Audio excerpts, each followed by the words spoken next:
Benvenuti in questa recensione della Old Friuli, quarta recensione della Old Friuli.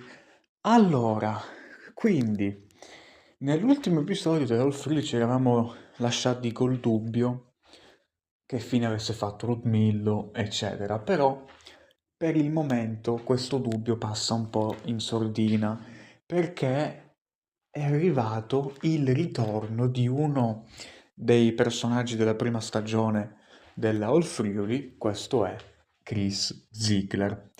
Ora, per quanto riguarda questo personaggio, devo dire che l'avevo completamente, non dico rimosso, però non pensavo tornasse. Ecco, è uno di quei personaggi di cui non mi aspettavo il ritorno, invece è tornato.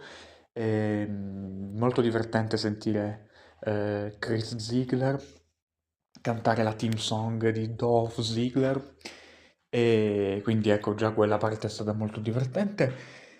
E, da notare che Chris Ziegler dice una frase, Leslie che porta sfiga, poi da là, pum, si spegne, non proprio in quel momento, però più avanti si spegne lo schermo, Farming si blocca e quindi, insomma, a quel punto Paolo ha deciso di continuare, quindi di improvvisare e di non tagliare nulla. E questo lo rende abbastanza coraggioso, perché comunque invece di tagliare ha deciso di improvvisare, quindi questa è... Qua si vede il talento di Happy Farming Day che riesce a intrattenere anche mentre c'è un momento di difficoltà tecnica. Ovviamente questo ha influito, secondo me, alla scrittura, credo, dell'episodio, però c'è da dire che l'ha reso anche unico e l'ha reso anche divertente. Speriamo ovviamente non riaccada, però se dovesse riaccadere Happy Farming, cioè Paolo sa come risolvere la situazione, come gestirla, quindi questa è una cosa molto molto importante. Poi alla fine del video Chris Ziegler dice farm maledetta, una frase importante questa perché già E.P. Paolo ha avuto a che fare con una farm maledetta, anche se alla fine era il tradimento di Ludmillo, e a me questa cosa che Ludmillo non si sta facendo vedere mi lascia perplesso, mi lascia... No perplesso, la parola sbagliata, mi lascia desiderare, mi lascia pensare, a farmi delle domande, a chiedermi che fine abbia fatto Ludmillo e quindi bisognerà vedere se effettivamente Chris ha ragione o no sul fatto che la farm sia maledetta. Chris Ziegler che è tornato da poco, infatti anche se credo che non lo vedremo più perché voleva già scappare. E, e niente, insomma.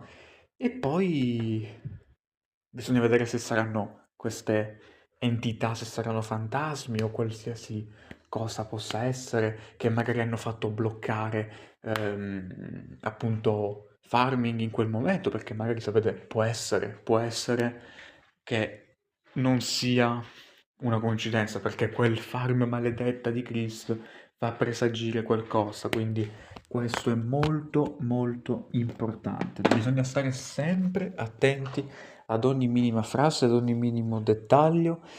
Quindi ecco, l'importante è stare attenti perché potrebbe succedere di tutto. Aspettarsi l'inaspettato sempre nella Old Friuli.